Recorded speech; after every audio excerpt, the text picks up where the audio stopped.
Vote কারচুপি আর অনিয়মের অভিযোগে জাহাঙ্গীরনগর বিশ্ববিদ্যালয়ে কেন্দ্রীয় শিক্ষার্থী সংসদ জাকসু ও হল সংসদ নির্বাচন বর্জন করেছে জাতীয়তাবাদী ছাত্রদল। কিছুক্ষণ আগে বিশ্ববিদ্যালয়ের শাখা ছাত্রদলের এক নেতা একথা জানিয়েছেন। ছাত্রদল সমর্থিত ভিপিজিএস সহ প্যানেলের সদস্যরা এ বিষয়ে সংবাদ সম্মেলন করবেন। ছাত্রদলের ভোট বর্জন নির্বাচনে কোনো প্রভাব ফেলবে না বলে জানিয়েছে ছাত্র শিবির সমর্থিত জিএস প্রার্থী। একই সাথে বিএনপিপন্থী ৩ শিক্ষক নির্বাচন সংক্রান্ত দায়িত্ব থেকে সরে দাঁড়িয়েছেন। এর আগে দিনভর ছাত্রদলের প্যানেল সদস্যরা শিবির সমর্থিত প্যানেলকে জিতাতে বিশ্ববিদ্যালয় প্রশাসন কাজ করছে বলে অভিযোগ করেছেন। ফজিলাতুন্নেসা হলে কারচুপির অভিযোগ করলে প্রায় ১ ঘণ্টা ভোট গ্রহণ বন্ধ থাকে।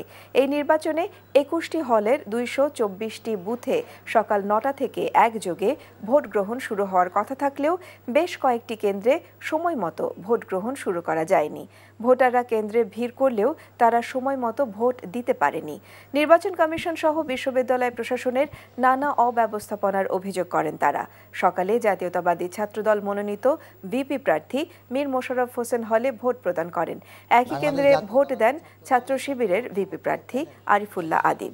বয়কট বা বর্জন করেছে, তখন সেখানে তো আর আপনি ফলাফলের আশায় বসে থাকবেন না।